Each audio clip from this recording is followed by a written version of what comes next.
Baik, Pak Mulia. Mari kita satu dalam doa. Bapa, segala puji syukur kami naikkan kepadamu ya Tuhan, di mana pagi hari ini kembali kami boleh dikumpulkan untuk kembali bersekutu di hadapan hadirat-Mu Tuhan. Terima kasih Tuhan, terima kasih kami sudah boleh mendengarkan puji-pujian yang begitu indah Tuhan yang disampaikan oleh Pada Mara. Kami percaya Tuhan di dalam hati kami penuh dengan pujian untuk Engkau. Terima kasih ya Tuhan. Tuhan, pagi ini Tuhan kami berdoa Tuhan untuk hamba-hambamu yang akan membacakan firman-Mu ya Tuhan. Biarlah semua boleh kami menerimanya dengan berkat daripada Engkau Tuhan. Kau juga pakai Tuhan Pastor Paul Song yang akan memberitakan firman-Mu Tuhan. Biarlah apa yang disampaikan boleh menjadi rema buat kehidupan kami dan boleh menjadi berkat Tuhan. Kau berikan kekuatan dan kesehatan bagi pastor ya Tuhan. Kami percaya Tuhan Kau hadir di tengah-tengah kebaktian kami ini Tuhan, persekutuan kami ini. Terima kasih Tuhan, terima kasih. Kami serahkan dalam nama Tuhan Yesus Kristus. Haleluya. Amin. Terima kasih Pak Mulia. Amin. Terima kasih Bu Rosi Wijaya. Ya, kami silakan untuk lektor dimulai dari Bu Ayu.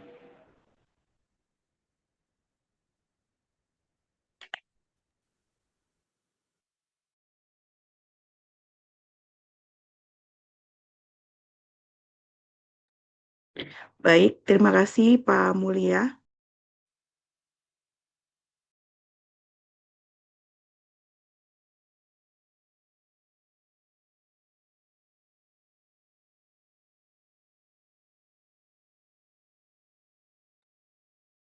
Saya akan membacakan Ayub pasal 9.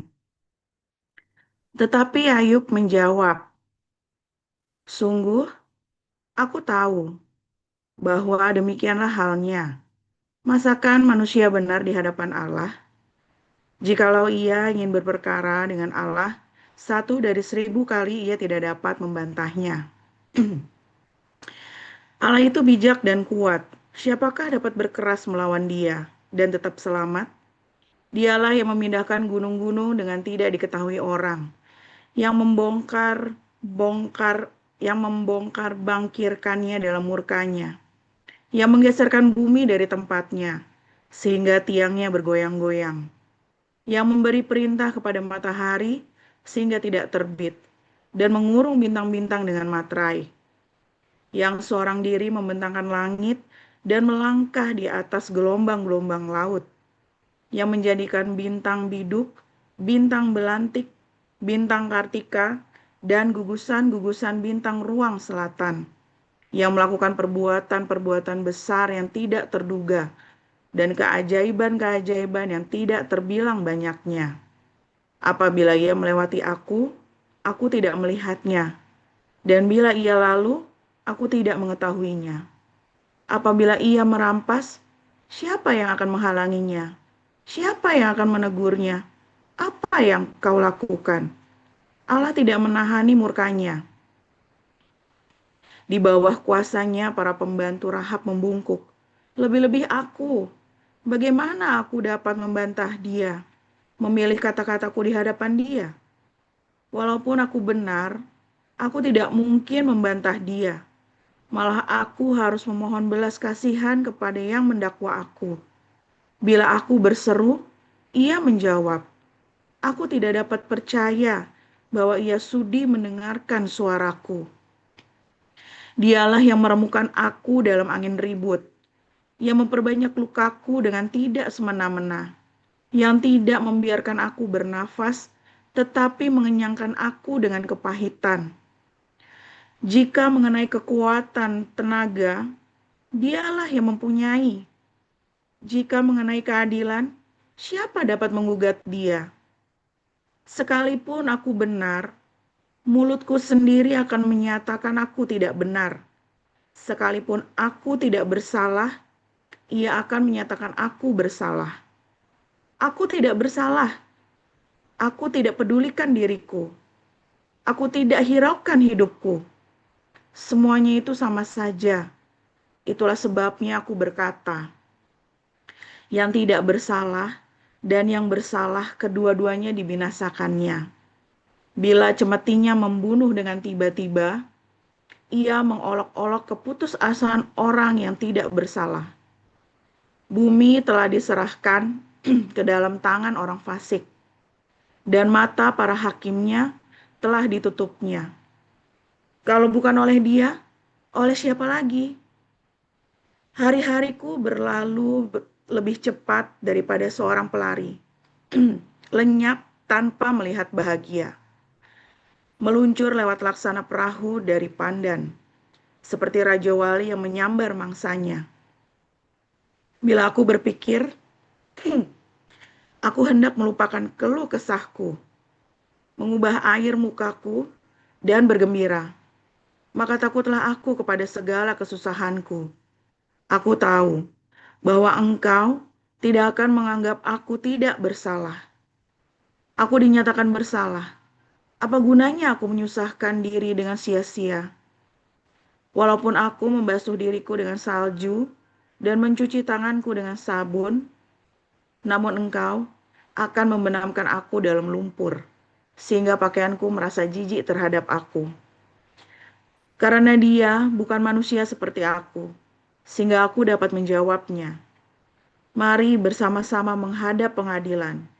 Tidak ada wasit di antara kami yang dapat memegang kami berdua. Biarlah ia menyingkirkan pentungnya daripadaku.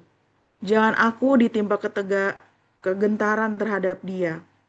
Maka aku akan berbicara tanpa rasa takut terhadap dia, karena aku tidak menyadari kesalahanku. Demikian.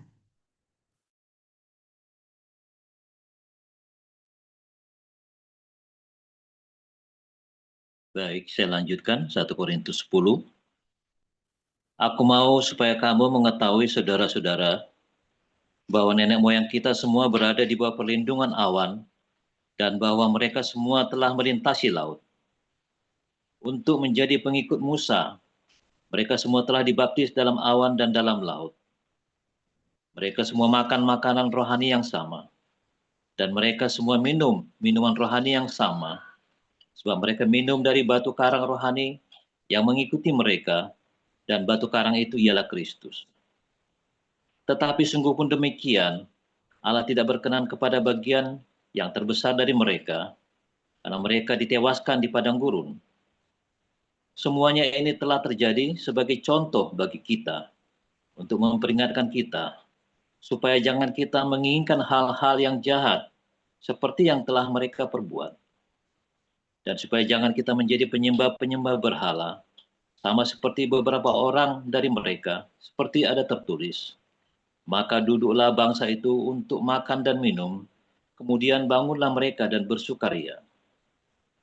Janganlah kita melakukan percabulan, seperti yang dilakukan oleh beberapa orang dari mereka, sehingga pada satu hari telah tewas 23.000 orang. Dan janganlah kita mencobai Tuhan, seperti yang dilakukan oleh beberapa orang dari mereka, sehingga mereka mati dipakut ular. Dan janganlah bersungut-sungut, seperti yang dilakukan oleh beberapa orang dari mereka, sehingga mereka dibinasakan oleh malaikat maut. Semuanya ini telah menimpa mereka sebagai contoh dan dituliskan untuk menjadi peringatan bagi kita yang hidup pada waktu di mana zaman akhir telah tiba. Sebab itu siapa yang menyangka bahwa ia teguh berdiri, berhati-hatilah supaya ia jangan jatuh. Pencobaan-pencobaan yang kamu alami ialah pencobaan-pencobaan biasa yang tidak melebihi kekuatan manusia. Sebab Allah setia, dan karena itu ia tidak akan membiarkan kamu dicobai melampaui kekuatanmu. Pada waktu kamu dicobai, ia akan memberikan kepadamu jalan keluar, sehingga kamu dapat menanggungnya. Karena itu, saudara-saudara yang kekasih, jauhilah penyembahan berhala. Aku berbicara kepadamu sebagai orang-orang yang bijaksana. Pertimbangkanlah sendiri apa yang akan aku katakan. Bukankah cawan pengucapan syukur yang atasnya kita ucapkan syukur adalah persekutuan dengan darah Kristus? Bukankah roti yang kita pecah-pecahkan adalah persekutuan dengan tubuh Kristus? Karena roti adalah satu, maka kita sekalipun banyak adalah satu tubuh, karena kita semua mendapat bagian dalam roti yang satu itu. Perhatikanlah bangsa Israel menurut daging. Bukankah mereka yang makan apa yang dipersembahkan mendapat bagian dalam pelayanan mezbah? Apakah yang kumasukkan dengan perkataan itu, bahwa persembahan berhala adalah sesuatu, atau bahwa berhala adalah sesuatu? Bukan. Apa yang kumasukkan ialah bahwa persembahan mereka adalah persembahan kepada roh-roh jahat, bukan kepada Allah. Dan aku tidak mau bahwa kamu bersekutu dengan roh-roh jahat. Kamu tidak dapat minum dari cawan Tuhan dan juga dari cawan roh-roh jahat. Kamu tidak dapat mendapat bagian dalam perjamuan Tuhan dan juga dalam perjamuan roh-roh jahat. Atau maukah kita membangkitkan cemburu Tuhan? Apakah kita lebih kuat daripada Dia? Segala sesuatu diperbolehkan, benar, tetapi bukan segala sesuatu berguna. Segala sesuatu diperbolehkan, benar, tetapi bukan segala sesuatu membangun. Jangan seorang pun yang mencari keuntungan sendiri, tetapi hendaklah tiap-tiap orang mencari keuntungan orang lain. Kamu boleh makan segala sesuatu yang dijual di pasar daging tanpa mengadakan pemeriksaan, karena keberatan-keberatan hati nurani. Karena bumi serta segala isinya adalah milik Tuhan. Kalau kamu diundang makan oleh seorang yang tidak percaya, dan undangan itu kamu terima, makanlah apa saja yang dihidangkan kepadamu, tanpa mengadakan pemeriksaan karena keberatan-keberatan hati nurani. Tetapi kalau seorang berkata kepadamu, itu persembahan berhala, jangan engkau memakannya. Oleh karena dia yang mengatakan hal itu kepadamu, dan karena keberatan-keberatan hati nurani. Yang aku maksudkan dengan keberatan-keberatan bukanlah keberatan-keberatan hati nuranimu sendiri, tetapi keberatan-keberatan hati nurani orang lain itu. Mungkin ada orang yang berkata, mengapa kebebasanku harus ditentukan oleh keberatan-keberatan hati nurani orang lain? Kalau aku mengucap syukur atas apa yang aku turut memakannya, mengapa orang berkata jahat tentang aku karena makanan yang atasnya aku mengucap syukur? Aku menjawab, jika engkau makan, atau jika engkau minum, atau jika engkau melakukan segala sesuatu yang lain, lakukanlah semuanya itu untuk kemuliaan Allah. Janganlah kamu menimbulkan dalam hati orang, baik orang Yahudi atau orang Yunani, maupun jemaat Allah. Sama seperti aku juga berusaha menyenangkan hati semua orang dalam segala hal, bukan untuk kepentingan diriku, tetapi untuk kepentingan orang banyak, supaya mereka beroleh selamat. Demikian firman Tuhan. Baik, terima kasih untuk para lektor yang telah membacakan firman Tuhan, Ibu Yuanggrani dan Pak Apul Siahaan. Iya, saudara, sesaat lagi kita akan mendengarkan renungan firman Tuhan yang akan dibawakan oleh hambanya, Gembala Pastor Joseph Paul Zhang. Temanya pada hari ini adalah disinilah tiang bumi berada. Disinilah tiang bumi berada. Ya, kalau membaca temanya ini ya, kita bertanya-tanya di mana? Apakah di Samosir, apakah di Soe, apakah di negeri Belanda tiang itu berada? Tapi nanti kita langsung saksikan atau dengarkan langsung dari pastor di mana berada. Ya, silakan pastor. Haleluya, firman Tuhan selalu baru setiap hari. Ketika kita menanti-nantikan Tuhan dengan penuh cinta, dengan hati yang tulus, selalu ya dengan niat yang baik di hati kita ya. Jangan lupa berbuat baik, jangan lupa mengampuni setiap hari ya. Haleluya kita. Saudara, yang tiang bumi itu di mana ya? Orang Islam suka mengolok-olok ya. Tiang langit, bumi ada tiangnya. Bumi ada tiangnya. Nah, tadi ya, ayat yang Anda baca tadi ya, tiang bumi. Bumi ada tiangnya, tiang langit yang di Mazmurannya ada lagi tiang langit ya. Tiang bumi, tiang langit. Ya, tiangnya bumi, tiangnya langit. Oh, langit itu ada yang menopang, tiang-tiangnya di mana tiangnya. Nah, bumi juga sama ya. Nah, saudara, kalau di kelas evangelis pernah saya ajarin ya, bahwa tiang bumi atau tiang langit itu sama ya, tiang. Sebuah tiang yang menjulang tinggi ke atas. Itu adalah tiang awan dan tiang api. Itu adalah tornado yang dimaksud. Ya, jadi orang-orang Israel itu mengatakan bahwa yang namanya angin tornado itu, angin puyuh itu yang tinggi sekali menjulang itu kan sering terjadi di padang gurun ya, di padang belantara, di dataran yang sangat luas. Nah, itu yang namanya tiang langit, itu yang namanya tiang bumi ya. Tiangnya sampai ke langit. Nah, langit itu di mana, saudara? Apakah langit itu sebuah benda yang Anda bisa pegang begitu? Enggak kan? Tiang langit ini kan sebuah virtual. Artinya tiang yang menjulang sampai ke sesuatu yang jauh tinggi sekali. Itu namanya langit. Ya, itu namanya tiang langit itu seperti itu. Nah, tornado itulah, atau tiang awan yang menuntun Musa dan Israel, atau tiang api di malam hari ya, tornado itu ya. Nah, itulah tiang langit, tiang bumi. Ya, itulah tiang langit dan tiang bumi, saudara ya. Nah, tiang bumi atau tiang langit ini adalah sebuah badai. Ya.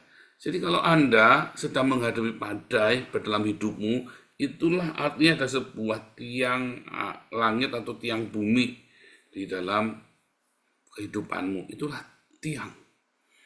Nah, tiang itu menjulang ke atas, saudara. Dan di dalam badai itu ada malaikat Tuhan.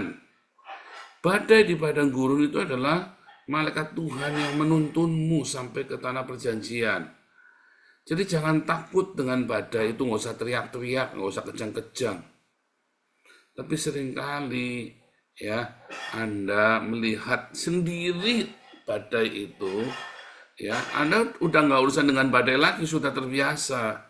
Tapi kamu mengeluh, bukan karena badai itu kamu mengeluh, bukan karena kamu menghadapi musuh kamu mengeluh, karena kamu ingat kedaginganmu, saudara. Kamu mengeluh karena kamu ingin dagingmu yang enak. Dulu di Mesir, kamu diperbudak oleh kedaginganmu, tapi kan enak kedagingan itu kan. Kamu ingat bahwa kedagingan itu sangat nikmat. Ya, hawa nafsu itu walaupun kamu diperbudak olehnya, tapi marah itu enak, dendam itu enak, seks, berzina, selingkuh itu enak. Ya kan? Itu kan yang membuat kita nggak kepengen keluar dari Mesir. Itu kan yang membuat kamu kepengen kembali ke Mesir. Ya, nah, di padang gurun itu dagingmu itu, ya ingin hawa nafsumu itu benar-benar di squeeze. Hawa nafsumu itu tidak bisa terlampiaskan di padang gurun. Kamu pengen ngamuk, tapi takut. Kamu tersinggung, pengen balas gak berani, saudara. Iya kan? Gak punya duit. Kamu pengen pergi ngesek ke pelacuran, duitnya nggak ada. Kamu pengen balas dendam, mau balas dendam pakai apa? Kamu lagi sakit, tak berdaya. Itulah padang gurun. Bersyukurlah kalau kamu di padang gurun, sehingga kamu tidak bisa melampiaskan hawa nafsumu. Mengapa orang sering mengeluh di padang gurun? Mengapa orang sering menggerutu di padang gurun? Karena kedagingan itu enak, saudara. Karena hawa nafsu itu enak. Ya, memuaskan diri dengan hawa nafsu. Shopping till you drop, ya. Shop till you drop. Wah, itu senang, saudara. Memuaskan hawa nafsu buat belanja, buat berfoya-foya, buat pamer. Oh, lagi di padang gurun nggak punya duit, saudara. Gimana mau shop till you drop, saudara? Iya kan? Ketika kamu lagi nggak punya uang, disitulah kamu di padang gurun. Kamu nggak bisa belanja-belanja, kamu nggak bisa pamer-pamer, kamu lagi diremehin orang. Biasanya kamu sandang sana, sandang sini, pesta sana, pesta sini. Karena kamu nggak punya uang, kamu di rumah aja. Biasanya kamu pamer, sekarang kamu nggak bisa pamer. Biasanya kamu begitu sombongnya, sekarang kamu direndahkan orang. Itulah padang gurun. Berbahagialah karena itulah malaikat Tuhan. Jadi ketika kamu sedang mengalami padang gurun, ya, maka sebenarnya sebuah kesempatan kamu punya sebuah tiang, kamu berhadapan dengan tiang awan atau tiang api yang adalah hadirat Tuhan. Sayang di padang gurun itu kamu mengabaikan badainya itu. Kamu pengennya kembali ke Mesir. Badainya itu kamu sudah nggak tahu bahwa dalam badai itu Anda cuma tahunya ngeri, serem badai. Anda tidak tahu bahwa badai itulah hadirat Tuhan dan kamu bisa menikmati hadirat Tuhan. Kamu bisa menikmati hadirat Tuhan di tengah badai itu. Kamu bertekun di dalam ketulusan hatimu, saudara. Kamu bilang, terima kasih Yesus. Terima kasih Yesus. Puji syukur hanya bagimu, ya Allahku, ya Tuhanku. Sambil kamu nikmati hadirat Tuhan di dalam penderitaanmu, di dalam kekuranganmu, di dalam sakitmu, saudara. Kamu menikmati itu Tuhan. Kamu nikmati Tuhan hadir dalam tiang awan dan tiang api itu, saudara. Tapi kamu sibuk dengan kembali kepada hawa nafsumu. Ayo kembali ke Mesir, ayo kembali ke Mesir, ayo kembali ke Mesir. Waduh, kenapa? Karena penderitaannya kamu nggak tahan. Sebetulnya semua pencobaan, semua penderitaan, kamu sanggup menanggungnya. Karena dalam penderitaan itu bukan untuk kamu kuat-kuatan, tapi untuk kamu masuk dan kamu nikmati sambil teriak, thank you Jesus, Jesus, Jesus, thank you Jesus. Dalam penderitaan itu kamu bisa menikmati itu loh, saudara. Di dalam kekuranganmu, di dalam kerendahanmu, statusmu lagi direndahkan, di dalam segala pergumulan hidupmu, kamu angkat tangan, ku naikkan syukur padamu Yesus, ku sembah sujud kepadamu Yesus, di hadapan tatamu kemuliaanmu, ku tinggikan, ku agungkan. Kamu sambil nangis tuh nyanyinya. Disitulah kamu rasakan hadirat Tuhan yang nyata, saudara. Di dalam penderitaanmu, karena di dalam penderitaanmu, hatimu hancur, hatimu remuk. Di dalam penderitaanmu, hatimu benar-benar squeeze, saudara, diremas. Dan ketika kamu, segala puji, syukur bagimu, ku tinggikan namamu selalu, air matamu menderai, saudara. Dan itulah Tuhan hadir dalam hidupmu. Kamu sering begitu, hatimu nanti lama-lama dilembutkan. Ya, kamu sering angkat pujianmu itu, saudara ya.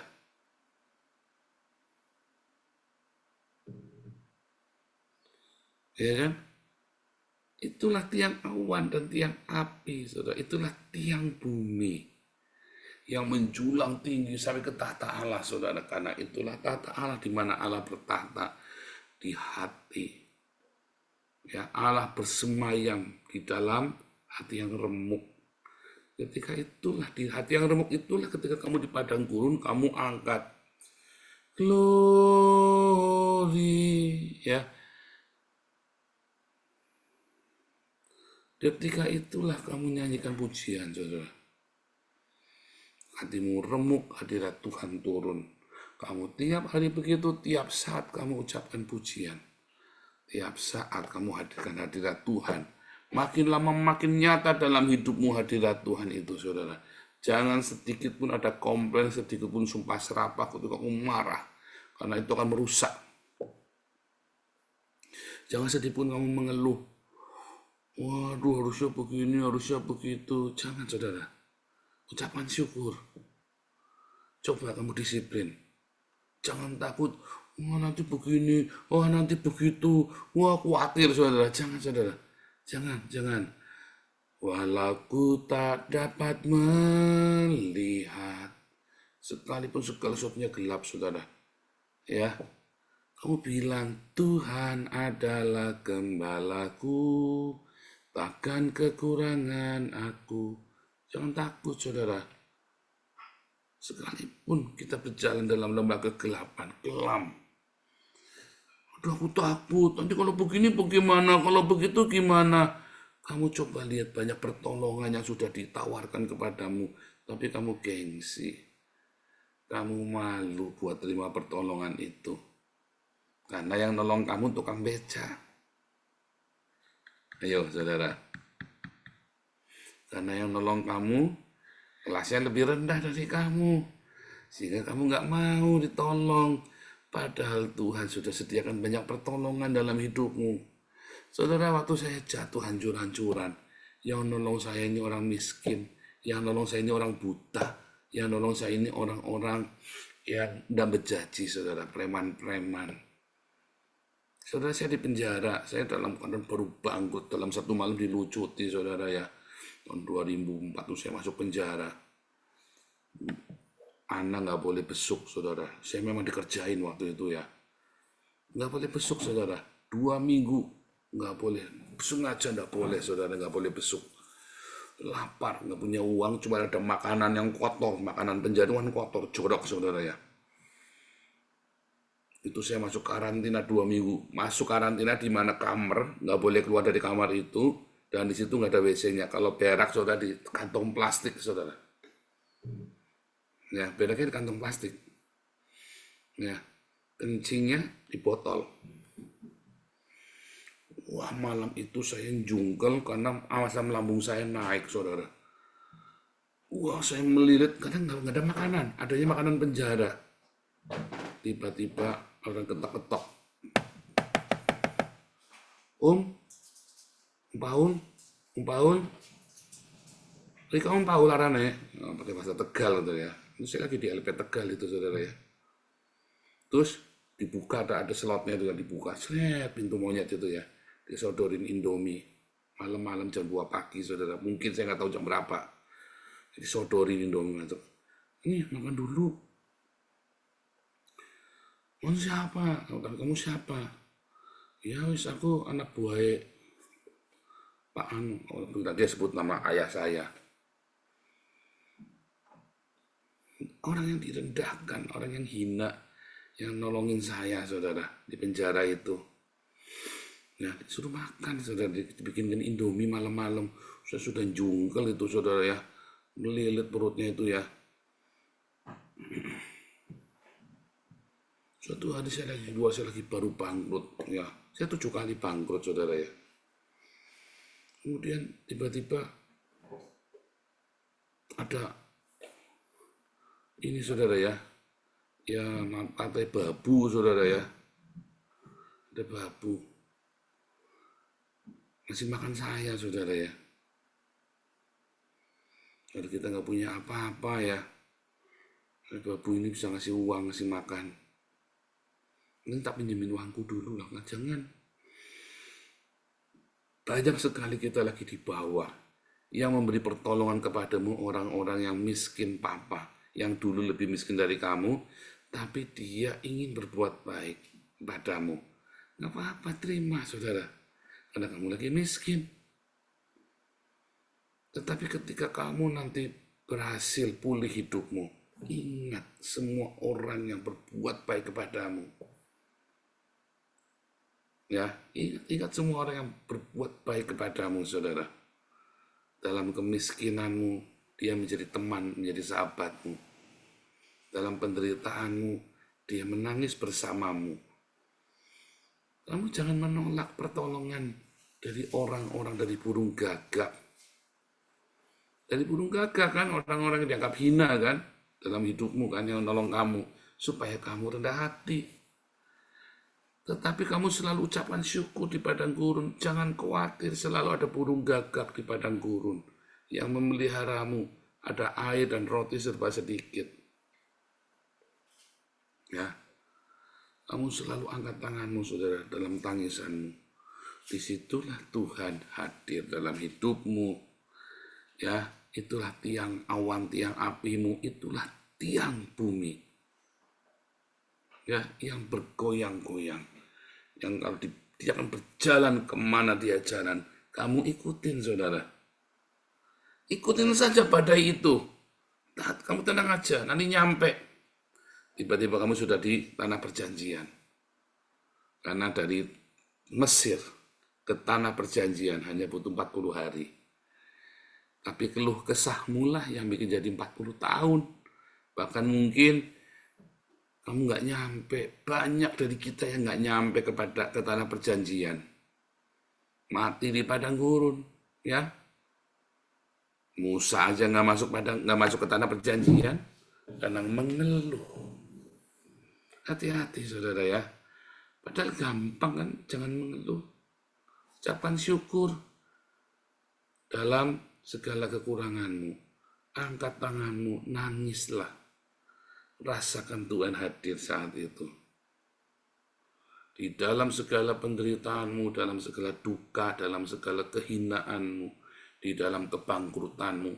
Yang orang menghina, orang nginjek kamu saudara, yang orang menyalahin kamu kayak Ayub kan. Penderitaanmu itu belum seberapa saudara. Jangan khawatir, jangan takut. Ya, selalu bilang ucapan syukur tiap hari sambil nangis, hatimu remuk. Hatimu remuk saudara. Ya. Kuatkanlah oleh roh-Mu ya Tuhan. Kuatkanlah oleh roh-Mu ya Tuhan. Kuatkan. Biar ribut telah datang badai ya, bukan tetap selamanya. Biar ribut itu datang, kamu tenang saja saudara. Nangis aja sama Tuhan. Tidak apa-apa di kamar kamu nangis. Disitulah Tuhan hadir. Hati Tuhan ada dengan hatimu. Lama-lama hatimu dilembutkan. Jangan marah. Jangan mengeluh. Nanti ketika Tuhan tuntun, tiba saatnya kamu di tanah perjanjian, kamu akan tuai semua air matamu, ya, kamu akan tuai dengan sorak-sorai, ya, semua yang kamu pegang itu akan jadi emas, semua yang kamu tanam itu akan tumbuh berbuah ratusan kali lipat, semua yang air matamu itu ditabur di padang gurunmu itu saudara-saudara akan bersorak-sorai, menuai berkas-berkasnya, bersorak-sorai, menari-nari kamu saudara di tanah perjanjian. Dan tinggal kamu jaga tuh tanah perjanjian itu. Dan selalu hidup dengan penuh cinta, jangan dengan marah-marah. Karena kalau kamu marah-marah, kamu tidak akan nyampe tanah perjanjian. Cuman butuh 40 hari saudara. Untuk latihan jangan mengeluh. Begitu kamu mau marah, begitu kamu khawatir, begitu kamu kepikiran, ya kamu langsung angkat tanganmu saudara. Gampang tak gampang banget. Yang bikin susah apa? Karena kamu pengen kembali ke Mesir. Ya kan? 7 dari 10 orang di antara kita. Kalau hari ini ada berapa orang ini? 146 orang. Ya, maka setidaknya hari ini ada sekitar berapa saudara? 70 ditambah 35, ada sekitar 105 orang yang pengen kembali ke Mesir, saudara. Iya kan? Ingat pelajaran berapa hari yang lalu. 70% dari kita itu pengen kembali ke Mesir, saudara. Ya. Iya kan? Setidaknya ada 105 orang yang pengen kembali ke Mesir hari ini, saudara. Iya kan? Dan membuat kamu hidup di padang gurun makin lama. Mengeluh itu. Coba yang kamu pengen kembali ke Mesir.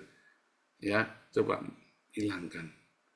Jangan kembali ke hawa nafsumu, ke masa lalumu, segala kejayaanmu, segala kehebatanmu, kesombonganmu. Ya, datang sama Tuhan. Saatnya kamu direndahkan, saatnya kamu menangis, saatnya hatimu hancur. Karena Tuhan bersemayam di hati yang hancur, remuk. Tidak kau pandang hina ya Tuhan, katanya ya. Haleluya.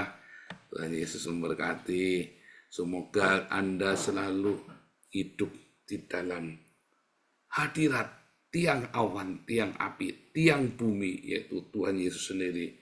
Ketika kamu lagi remuk di padang gurun, kamu angkat tanganmu, saudara, mengucap syukur, terus Tuhan hadir. Tuhan Yesus memberkati.